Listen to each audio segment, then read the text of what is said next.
திருமலர் நேயர்கள் அனைவருக்கும் வணக்கம். இந்தியா இங்கிலாந்து மேட்ச் வான்கடையில் நடந்தது. ஸோ கிட்டத்தட்ட 250 ரன்ஸ் அடிச்சுமே கடைசி ஓவர் வரைக்குமே கிட்டத்தட்ட மேட்ச் வந்து போச்சு. நல்லா ஆடினாங்க இந்தியா. பட் ஆனால் பவுலிங் சைடு சின்ன சின்ன சொதப்பல்கள் ஏற்பட்டுச்சு. பட் அந்த கிரவுண்ட் அப்படிங்கிறனால வேறு வழி இல்லாமல் க்ளோஸாக போச்சுன்னு சொல்லலாம். இப்போ இந்த மேட்சை பற்றி கம்ப்ளீட்டாக டீட்டெயிலாக அனலைஸ் பண்ணுறதுக்கு இப்போ நம்ம கூட அருண் இருக்கார். அவர்கிட்ட இது சம்மந்தமாக நிறைய விஷயங்கள் டிஸ்கஸ் பண்ணலாம்.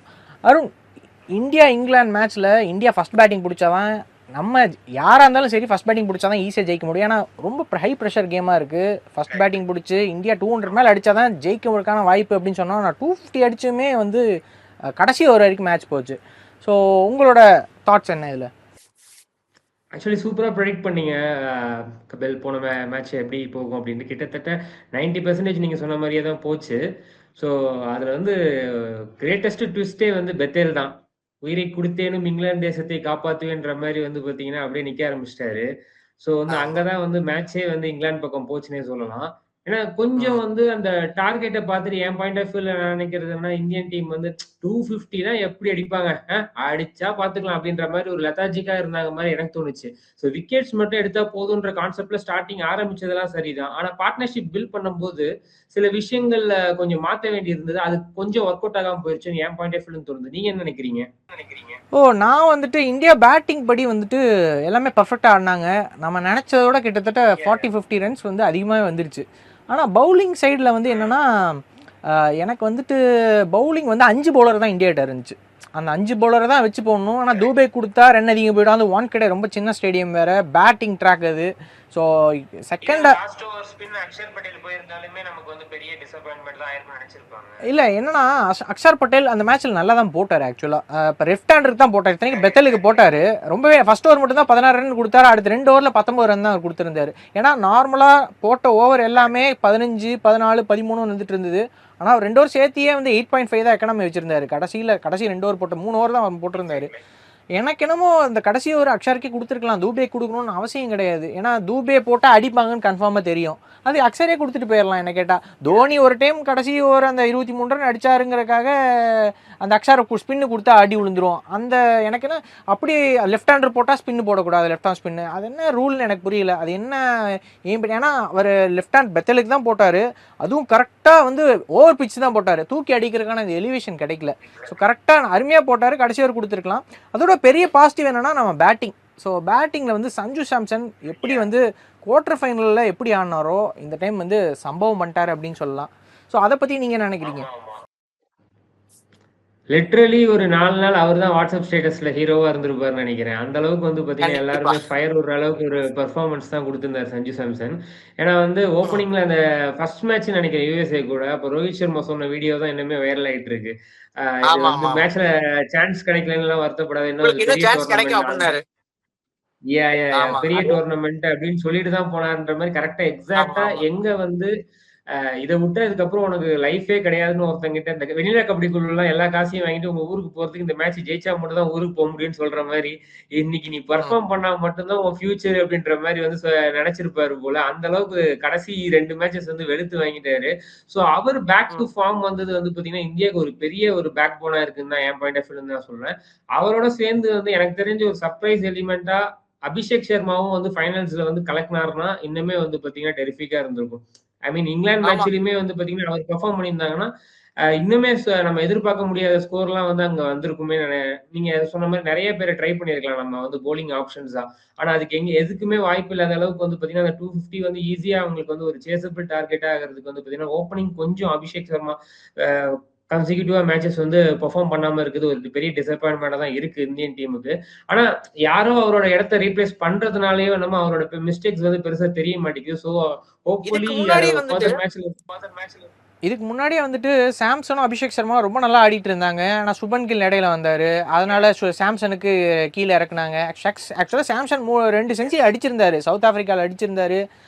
நல்லா ஆடிட்டு இருந்தார். சவுத் ஆஃப்ரிக்கா கூட அடித்தார், நல்லா ஆடிட்டு இருந்தார். அந்த நேரத்தில் சுபன் கில் வந்தாருன்னு சொல்லி அவரை தூக்கி போட்டு கடைசியில் கொலாப்ஸ் பண்ணி திருப்பி சஞ்சு சாம்சன் ஃபஸ்ட்டு கொடுத்து அவரும் அந்த மாதிரி பண்ணால் கண்டிப்பாக எந்த பிளேயராக இருந்தாலும் மொமெண்டம் கண்டிப்பாக இருக்காது. ஏன்னா ஒரே மாதிரி ஆடிட்டு இருந்தாங்கன்னா பிரச்சனை இல்லை. கடைசியாக வந்து இஷான் கிஷன் வந்தார். இப்போ இஷான் கிஷனை வந்து இது பண்ணாங்க. அபிஷேக் சர்மா அப்போ இருந்து ரன் அடிக்கிறதே இல்லை. திருப்பி சஞ்சு சாம்சன் வந்தார். அந்த பழைய பார்ட்னர்ஷிப் அந்த இதில் வந்து ஓப்பனிங்கில் நிறைய வந்து சேஞ்சஸ் இருந்துகிட்டே இருந்தனால அபிஷேக் சர்மாவுக்கும் கொஞ்சம் கஷ்டம் தான், சஞ்சு சாம்சனுக்குமே கஷ்டம் தான். அபிஷேக் சர்மா குறிப்பாக போன மேட்ச் வந்துட்டு பாசிட்டிவாக ஸ்டார்ட் பண்ணார். ஆனால் அவர் ஆடின ஷாட்டே எல்லாமே ரிஸ்கோட தான் ஆனார். இப்போ ஸ்டம்பிள் விழுகிற பால கட் ஆடுறது, ஏன்னா ஏற்கனவே அவர் ரன் அடிக்காமல் தான் இருந்தார். ஸ்ட்ரைட் பேட்டில் ஆடலாம், ஆனால் ஸ்ட்ரைட் பேட்டில் ஆடாமல் கிராஸ் ஷாட் ஆடி எட்ஜ் ஆச்சு. அவர் ஃபஸ்ட்டு ஒரு 2 overs கொஞ்சம் பொறுமையாக ஆடினார்னா அடுத்த ஒரு 2 ஷாட் வந்துருச்சு, மிடில் ஆஃப் த பேட்டில் வந்துருச்சுன்னா அப்புறம் கடைசி பவர் பிளேயில் அடுத்த 4 over நல்லா அடிக்கலாம். அதுக்கு அவர் அந்த டைம் கொடுக்க மாட்டேங்கிறாரு. ஏன்னா இப்போ நல்ல டச்சில் இருந்தாருன்னா பிரச்சனை இல்லை, ஃபஸ்ட் பாலே அடிக்கலாம். இப்போ ரன் அடிக்கல, நமக்கு ஒரு ப்ரெஷர் இருக்குது அப்படிங்கும்போது ஒரு 2 overs டைம் கொடுக்கலான்றேன். சப்போஸ் ஸ்பின்னு போடுறான் கரெக்டாக, அபிஷேக் சர்மா வந்தால் ரைட்டாக ஆஃப் ஸ்பின் மாற்றிடுறாங்க. அலெக்ஸ் கேல்ஸ் வந்தார், அப்புறம் ஏடன் மார்க்ரம் போட்டாங்க. ஸோ இப்படி போடும்போது என்னென்னா சிங்கிள் ஆடி சாம்சன்ட்டு கொடுத்துட்டா போயிருப்போ. சாம்சன் நல்ல டச்சில் இருக்கார், அவர் ஆஃப் ஸ்பின்னர் பார்த்துக்கு போகிறாரு. சாம்சன் ஸ்பின்னு ரொம்ப நல்லா ஆடுறாரு. அதனால் அந்த ஒரு தாட்ஸை வந்து அவர் யூஸ் பண்ணணும். நம்மளே அடிக்கணுங்கிறது பார்க்கணுன்னு அவசியம் கிடையாது. நல்லா ஆடுறாருன்னா அவர்கிட்ட கொடுத்துட்டு நம்ம அப்படி போய்க்கலாம் பெஸ்ட். சொன்ன மாதிரி நீங்க சொன்ன ஸ்ட்ராட்டஜியை தான் இங்கிலாந்து வந்து பூம்ரா கிட்ட பயன்படுத்தினாங்கன்னு நினைக்கிறேன் நான். கரெக்டா ஒரு வர ஓவர் வந்து பாத்தீங்கன்னா சிங்கிள்ஸ் மட்டுமே ஆடி இந்த ஓவரை வந்து தள்ளிடலாம். அதுக்கப்புறம் அடுத்த ஓவர்ல வந்து இருக்கிற ரன்ஸை வச்சு நம்ம அடிச்சுக்கலாம், அது ஒன்றும் பிரச்சனையே இருக்காது, விக்கெட் மட்டும் நமக்கு போயிடக்கூடாதுன்னு ஒரு மைண்ட் செட்ல ஆடினாங்க. அதுதான் வந்து எனக்கு தெரிஞ்சு அபிஷேக் சர்மா அவரோட பிளான் வெளியே தெரியுற அளவுக்கு இருக்கு அப்படின்னா டெஃபினட்டா அதை ஃபாலோ பண்ணுன்றது என் பாயிண்ட் ஆஃப் வியூல இருந்து நானும் அதான் அக்செப்ட் பண்ணிக்கிறேன். ஓகே, இப்போ இஷான் கிஷான் எப்பவும் போல ரொம்ப நல்லா ஆடிட்டு இருக்காரு. நல்லா போன மேட்ச்மே ரொம்ப நல்லா ஆடினாரு. அதுக்கு முன்னாடி மேட்ச்மே நல்ல ஒரு டச் இருந்தது. ஸோ இஷான் கிஷான் இதே மாதிரி ஆடிட்டு இருந்தா பிரச்சனை இல்லை. ஸோ நமக்கு பிரச்சனைனா சூரியகுமார் ஃபர்ஸ்ட் மேட்ச் ஆடினாரு, அப்புறம் ஒரு மேட்ச் 33 அடிச்சாரு 12 பால்ல. இந்த கேப்டன் ஆனதுல இருந்தே வந்துட்டு அவரோட பெர்ஃபார்மன்ஸ் வந்து ரொம்ப டவுன் ஆயிருச்சோ அப்படின்னு தோணுது. அதுவும் இல்லாமல் க்ரூஷியல் மேட்சஸ்ல எல்லாம் சுத்தமாகவே ஆடுறது இல்லைங்கிற அந்த புகார் வேற அவர் மேல இருக்கு. ஸோ அவரும் கொஞ்சம் ஒரு பாசிட்டிவா ஆடினா இன்னும் பெட்டரா இருக்கும். அபிஷேக் சர்மா மாதிரி அவருமே வந்து ரொம்ப நேச்சுரல் கேமா வரணும் ஆட முடியுது இல்லை, கேப்டன்சி வந்து அவரை கொஞ்சம் ஹேம்பர் பண்ணுதோ அப்படின்னு எனக்கு தோணுது.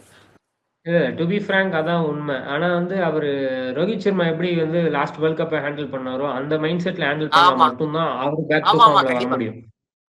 ஏன்னா வந்து நீங்க ஓப்பனிங் வந்து ரோஹித் சர்மாவை பார்த்தீங்கன்னா லாஸ்ட் வேர்ல்ட் கப்லாம் வந்து நான் கேப்டன்றதெல்லாம் செகண்டரி தான். இப்போ வந்து கரண்ட் ப்ரெசன்ட் நான் வந்து ஒரு ஓப்பனிங் பேட்ஸ்மேன், நான் ஒரு டீமுக்கு வந்து ஒரு ஓப்பனிங் நான் கொடுத்தே ஆகணுன்ற மாதிரி ஒரு கான்செப்ட்ல ஆடுவாரு. அதை வந்து சூரியகுமார் யாதவ் வந்து ஃபாலோ பண்ணாருனாலே இங்க போதுமானது. ஏன்னா கேப்டன்சி ஓகே ஃபைன், அவரோட புரியுது, ப்ரெஷர் எல்லாமே இருக்கும், கௌதம் கம்பீரோட ப்ரெஷரும் இருக்கும். ஏன்னா அவருக்கு வந்து இது டெஃபினட், அவரும் ஒரு டோர்னமெண்ட் பிக் டோர்னமெண்ட் பண்ண வேண்டிய சுச்சுவேஷன் இவருமே இருக்காருன்ற போது வந்து இருக்குதான் செய்யும். ஆனா அதை தாண்டி வந்தா மட்டும்தான் வந்து இங்க ஓவரால் டீம் பெர்ஃபார்மன்ஸ் வந்து நல்லா இருக்கும்னு நினைக்கிறேன் நான். எனக்கு அந்த இங்கிலாந்து மேட்ச்ல வந்துட்டு தூபே செகண்ட் ஓவர் அனுப்புனாங்க, அது நிஜமாவே நல்ல ஒரு மூவ்னு சொல்லுவேன். ஏன்னா அதில் ரஷீத் அந்த சைடு நல்லா ரொம்ப போலிங் நல்லா போட்டுட்டு இருந்தாரு. ஆனால் கரெக்டாக தூபே நல்லா ஸ்பின் ஆடுவாருன்னு சொல்லி அவர் முன்னாடி இறக்கி விட்டு ஒரு நல்ல ப்ளஸ் பாயிண்ட். இந்த 250 வந்ததுக்கு அதுவுமே முக்கியமான ஒரு டேர்னிங் பாயிண்ட்னு நான் நினைக்கிறேன். அதில் ரஷீடோட மொமெண்டமே குறைச்சிட்டார், 2 6 அடிச்சு. ஸோ இந்த மாதிரி இடத்துல கண்டிப்பாக வந்துட்டு தூபேவை வந்து நம்ம செகண்ட் ஒன் போடுறது இப்போ இவ்வளோ ஸ்கோர் பண்ணிட்டோம், 150 160 வந்தாச்சு. அடுத்து தூபே 100க்கு மேலே வந்துடுச்சு. தூபே இறக்கணும்னு சொல்லி கரெக்டாக இறக்குனாங்க, அது நல்ல ஒரு விஷயம். தூபேவும் அதனால் கேப்டலைஸ் பண்ணி ஆடிட்டாரு. சூரியகுமார் வந்தார், ஓகே சூரியகுமார் ஹர்திக் பாண்டியான்ற கன்ஃபியூஷன் இருந்தது. பட் சூரியகுமார் நல்லா ஆடுவார், ஹர்திக் பாண்டியா வரணும்னு அவசியம் இல்லை. சூரியகுமார் ஆடி இருக்கலாம், ஆடலை. ஹர்திக் பாண்டியா வந்து ரொம்ப நல்லா ஆடினார், கடைசி ஒரு 26 ரன்ஸ் அடித்தார். பட் கொஞ்சம் ஃபஸ்ட் இனிஷியலாக கொஞ்சம் தடுமாறினார், அதுக்கப்புறம் அப்படியே ஆடிட்டாருன்னு சொல்லலாம். திலக் வர்மா ரொம்பவே நல்லா ஆடினார். ஸோ ஹர்திக் பாண்டியா திலக் வர்மா எப்படி ஆடினாங்க நீங்கள் சொல்லுங்கள். ஆக்சுவலி எக்ஸ்பெக்டட் நாக்னே சொல்லுவேன் அது 2 பேரோட காம்போ. ஆனா தூபே ரன் அவுட் தான் அன்பார்ச்சுனேட்ல அது. ஏன்னா அந்த இருந்து தான் இன்னுமே மூமெண்ட் கொஞ்சம் இன்னுமே வந்து அவர் டிசப்பாயின்மெண்ட் அதுதான் ஈஸி கால் பண்ணிட்டு டக்குன்னு சொன்னோடனே வந்து பாத்தீங்கன்னா இந்த பிரேக்ல லாரி வந்து சடனா பிரேக் பிடிக்காத மாதிரி வந்து என்ன பண்றதுன்னே தெரியல. அவர் ஒரு பிக் யூனிட், அவர் உடம்பு திருப்பி ரீச் பண்றதுக்குள்ள டைம் ஆயிடும். அதான் அப்படியே இந்த இது மாதிரி நம்ம பெரிய தண்ணி டேங்க் லாரி வந்து அப்படியே கொஞ்சம் அவர் ஓடுவாரு. ஆமா தூபே பேசிக்கலி அவருக்கு அந்த கால் அவர் கொடுத்துருக்க வேண்டிய அவசியமே இல்லை. ஹர்திக் பாண்டியா ஏன் கொடுத்தாருன்னு தெரியல. பட் அந்த மிஸ்டேக் வந்து அவர் வந்து திலக் வர்மா கூட பார்ட்னர்ஷிப்ல ரெக்டிஃபை பண்ணாருன்னு தான் நான் பாக்குறேன். ஸோ ஆமா திலக் வர்மா நல்லா பாசிட்டிவ் ஆனாரு, ஜோஃப்ரா ஆர்ச்சரை அடி பின்னிட்டாரு. அதே மாதிரி சாம்சனுமே ஜோஃப்ரா ஆர்ச்சரை அடி நொறுக்கிட்டாரு. ஏன்னா இதுக்கு முன்னாடியே ஸ்டாட்ஸ் பார்த்தோம்னா ஜோஃப்ரா ஆர்ச்சர்கிட்ட 2-3 டைம் அவுட் ஆயிருக்காரு. பட் இந்த மேட்ச் வந்து அடி பிரித்து எடுத்துட்டாரு. இன்னும் ஒரு இதுனா ஹாரி ப்ரூக் கேட்ச் விட்டது ஒரு பெரிய ப்ளஸ் பாயிண்டாக போயிடுச்சு. ஏன்னா சாம்சன் நல்ல டச்சில் வேறு இருந்தார். அது ஒரு இங்கிலாந்துக்கு ஒரு பெரிய பிரச்சனை. அந்த கேட்ச் பிடிச்சிருந்தாருன்னா இந்நேரம் 50 ரன் நம்ம குறைஞ்சி போயிருக்கும் கண்டிப்பாக. கண்டிப்பா, கண்டிப்பா. டெஃபினெட். ஆனா அது வந்து கரெக்ட்டா ஃபீல்டிங்குமே நமக்கு வந்து அவங்களோட இங்கிலாந்து ஃபீல்டிங் நமக்கு சாதகமா இருந்ததுன்னே சொல்லலாம் நெறைய இடத்துல. அதே மாரி நம்மளோட ஃபீல்டிங்க பத்தியுமே சொல்லியே ஆகணும். அந்த கேச்சஸ் வின் மேட்சஸ்ன்ற மாரி வந்து பார்த்தீங்கன்னா, அக்ஷர் பட்டேல்லாம் வாவ்! அப்படின்ற மாரி அருமையான கேட்ச் ரெண்டுமே எக்ஸலண்ட்டாக. அதுவும் ஃபஸ்ட்டு கேட்ச் பிடிச்சி ரிவர்ஸில் ஓடி போய் பிடிக்கிறதுங்கிறது ரொம்ப கஷ்டமான ஒரு கேட்ச். அதுவும் கரெக்டாக ரிவர்ஸில் ஓடி போயிட்டு பொறுமையாக நின்று கரெக்டாக டைவ் அடித்து பிடிச்சாரு. அது நிஜமாவே இந்த டோர்னமெண்ட்டில் one of the best catches அப்படின்னு நம்ம கண்டிப்பாக சொல்லலாம். வில் ஜாக்ஸ் நல்லா ஒரு மொமெண்டமில் போயிட்டு இருந்தார். அந்த நேரத்தில் அந்த கேட்ச் பிடிச்சது கண்டிப்பாக அதுவும் ஒரு டேர்னிங் பாயிண்ட். ரெண்டுமே ஒரு டேர்னிங் பாயிண்ட். ஏன்னா ஹாரி ப்ரூக் ஒரு விக்கெட்டு, வில் ஜாக்ஸ் ஒரு விக்கெட்டுங்கும் போது பெத்தலும் வில் ஜாக்ஸும் வந்து அடி பிரிச்சுட்டு இருந்தாங்க. அந்த நேரத்தில் அந்த கேட்ச் பிடிச்சது ஒரு பெரிய இதாக போயிடுச்சு. அதுவும் ஒரு இங்கிலாண்டோட ஆமாம் மொமெண்டம் அங்கே பிரேக் ஆகிடுச்சு. கரெக்டாக அவங்க 2 பேரும் ஒரு நல்ல பார்ட்னர்ஷிப், ஒரு 50 ரனுக்கு மேலே பார்ட்னர்ஷிப் பில்டு பண்ணாங்க. அந்த இடத்துல கரெக்டாக அதுவும் ஒரு முக்கியமான கேட்சாக போயிடுச்சு. ஸோ ஃபீல்டிங் எவ்வளோ முக்கியன்றது க்ரூஷியல் மேட்சஸில் ஃபீல்டிங் வந்து ஒரு மேட்சையே தீர்மானிக்கும் அப்படின்னு சொல்லலாம். ஏன்னா ஹாரி ப்ரூக் முக்கியமான கேட்ச் விட்டார், அதனால் அங்கே போயிடுச்சு. நம்ம கேட்ச் பிடிச்சாலும் நமக்கு ஒரு ப்ளஸ் பாயிண்ட் அப்படின்னு சொல்லலாம். ஆமாம். அதே மாதிரி பவுலிங் சைடுன்னு வந்தோம்னா இப்போ பவுலிங் வந்து பும்ரா நம்ம சொல்லியே ஆகணும். எக்ஸ்ட்ரானரி பவுலிங், எவ்வளோ ஒரு ப்ரிசிஷன், அந்த மாஸ்டர் கிளாஸ் அண்ட் ப்ரிசிஷன் அப்படின்னு சொல்லலாம். அங்கே பும்ரா போட்டால் அடிக்க முடியாது அந்த மாதிரி ஒரு பவுலிங் பெர்ஃபார்மன்ஸ். ஆனால் அவர் இல்லைன்னா அந்த 16th ஓவரும் 18th ஓவர் அவர் போடலன்னா இன்றைக்கி வந்து மேட்ச் நம்ம ஜெயிச்சிருக்கவே முடியாது. ஹர்திக் பாண்டியாவும் கரெக்டாக அடுத்த ஓவர் போட்டிருக்க முடியாது. அந்த மாதிரி ஒரு பெர்ஃபார்மன்ஸை கொடுத்தாரு. அந்த south Africa world cup last year வந்து பார்த்தீங்கன்னா இதுதான் நடந்தது. லிட்ரலி வந்து பார்த்தீங்கன்னா ஹர்ஷீப் சிங்கும் பும்ராவும் வந்து பார்த்தீங்கன்னா அந்த டெத் ஓவரில் வந்து செமையா யூஸ் பண்ணி வந்து பார்த்தீங்கன்னா அப்படியே டேவிட் மில்லரோட ரன்னை குறைச்சிருப்பாங்க. அதை தான் வந்து இங்கேயும் அந்த ஸ்ட்ராட்டஜியை ஃபாலோ பண்ணியிருப்பாங்கன்னு நினைக்கிறேன். பும்ராவை கரெக்டாக யூஸ் பண்ணி ஆனால் லாஸ்ட் ஓவர் வந்து சப்போஸ் ஏதாச்சும் ஒரு ஹர்திக் பாண்டியாவோ இல்லை பும்ராவோ ஏதோ ஒரு சின்ன மிஸ்டேக் பண்ணி ஒரு 6 போயிருந்தாலும் இந்த மேட்ச் நம்ம கையில இல்லை. ஸோ என்னை பொறுத்த வரைக்கும் நெக்ஸ்ட் மேட்ச்சுக்கு அவங்க டேக் அவே பண்ண வேண்டியது என்னவா இருக்கும், கண்டிப்பா ரெக்டிஃபை பண்ணியிருப்பாங்க. ஏன்னா இந்த நம்ம இனிஷியல் ஓவர்ஸ்ல எப்படி வந்து இங்கிலாந்து வந்து வில் ஜாக்ஸ் அந்த மாதிரி ஸ்பின்னர்ஸை வந்து கொஞ்சம் யூஸ் பண்ணி ட்ரை பண்ண மாதிரி ஒன்னு அபிஷேக் சர்மாவோ இல்ல திலக் வர்மாவோ இல்ல ரிங்கு சிங் சப்போஸ் இருந்தா ரிங்கு சிங்கோ வந்து பாத்தீங்கன்னா முன்னாடியே ஒரு ஓவர் சும்மா வந்து ஒரு ட்ரையல் அண்ட் எரர் மாதிரி வந்து ஒரு ட்ரை பண்ணிட்டோம் அப்படின்னா லாஸ்ட் ஓவருக்கு நமக்கு ஈஸியா 2 பவுலர்ஸ் வந்து கண்டிப்பா ஒரு ஆப்ஷன்ஸா இருப்பாங்க நமக்கு போட வைக்கிறதுக்கு. சோ அந்த ஆப்ஷன்ஸ் இல்ல இது. ஏன்னா அப்ப அவங்க ரெகுலரா பவுலிங் போட்டுட்டு இருந்தாங்கன்னா பிரச்சனை இல்லை. அந்த யார் திலக் வர்மாவாக இருக்கட்டும், அபிஷேக், அவங்கெல்லாம் என்றைக்கோ ஒரு நாள் பவுலிங் போடுறதுனால கடைசி ஓவர் அவங்கள கொடுக்க முடியாது. அதுதான் ஒரு பெரிய பிரச்சனையே. இப்போ இந்த டோர்னமெண்ட்டில் ஆமாம், இந்த டோர்னமெண்ட்லேயே அவங்க 2-3 ஓவர் இந்த டோர்னமெண்ட்லேயே இடையில ஒரு 2 ஓவர் போட்டிருந்தாங்கன்னா கூட கொடுக்கலாம். ஆனால் கடைசி ஓவருங்கிறது கொடுக்க முடியாது. நெக்ஸ்ட் மேட்சாக இருந்தாலுமே நம்ம 5 பவுலருக்குள்ளே தான் போட முடியும். தூபேக்கே கொடுக்க முடியாது ஆக்சுவலாக பார்த்தோன்னா. நான் லாஸ்ட் ஓவர் அவங்களுக்கு கண்டிப்பா கொடுக்கவே கூடாது. நான் என்ன சொல்றேன்னா இனிஷியல் ஓவர் சொல்றேன். ஒரு பவர் பிளே முடிஞ்சோடனே ஒரு 8th and 9th ஓவர்ல ஏதோ சும்மா ஒரு ஓவர் ட்ரை பண்ணி பார்த்துருந்தாங்கன்னா டெஃபினட்டா லாஸ்ட் ஓவருக்கு வந்து பாத்தீங்கன்னா நமக்கு 2 பவுலிங் ஆப்ஷன் அக்ஷர் பட்டேல், சிவம் துபே தாண்டி ஒன்னு ஹர்ஷீப் சிங்குக்கு இல்ல ஹர்திக் பாண்டியாக்கு வந்து ஒரு ஓவர் எக்ஸ்ட்ராவே இருந்திருக்கும் டெஃபினட்டா அவங்க போடுறதுக்கு. சோ வந்து இந்த இன்னுமே வந்து டைட் பண்றதுக்கு ஈஸியா இருந்திருக்கும். ஆனா maybe 8th and 9th over Bethel இந்த ஃபார்முக்கு இல்ல அவங்க வில் ஜாக்ஸ் இந்த ஃபார்முக்கு ஸ்பின்னர்ஸ் மேட்ச் கொடுக்க முடியாது. ஏன்னா ஒரு ஓவர்ல 25-30 ரன் கூட அடிக்கிறதுக்கான வாய்ப்பு இருந்தது அவங்க ஆடின ஆட்டத்துக்கு. ஏன்னா அவங்க ஃபர்ஸ்ட் இனிஷியலாக இங்கிலாந்து வந்து ரொம்ப அக்ரெசிவாக ஆட ஆரம்பிச்சிட்டாங்க. இந்த பேட்லருக்கு சரியா பேட்டில் படல, இருந்தாலும் அவர் 25 ரன் அடிச்சார் 15 பால்ல. அதே ஃபில் சால்ட் அவுட்டு.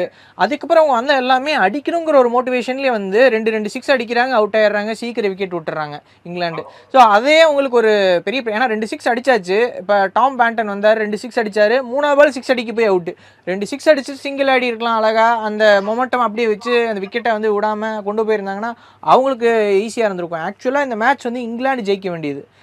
இங்கிலாந்து வந்து முதல்ல விக்கெட் விட்டாங்க. அதுவும் இல்லாமல் நம்ம பும்ராவோட எக்ஸ்ட்ரானரி பவுலிங் தான் கடைசியில் காப்பாற்றுச்சுன்னு சொல்லலாம். அவங்க விக்கெட் விட்டது நமக்கு ஒரு பெரிய அட்வான்டேஜாக போய் கடைசி விக்கெட் விட்டுமே கடைசி வரைக்கும் வந்துட்டாங்க. அது பும்ராவோட பவுலிங் தான் பெரிய கை கொடுத்துச்சுன்னு சொல்லலாம். ஏன்னா பும்ரா இல்லைன்னா சஞ்சு சாம்சனுக்கு அவரே சொன்னார், சஞ்சு சாம்சன் பேட்டி கொடுக்கும்போது, நான் பும்ரா இல்லைன்னா நான் வாங்கியிருக்கவே முடியாது, நான் இங்கே நிற்கவே முடியாது அப்படின்னு அவர் சொல்லியிருந்தார்.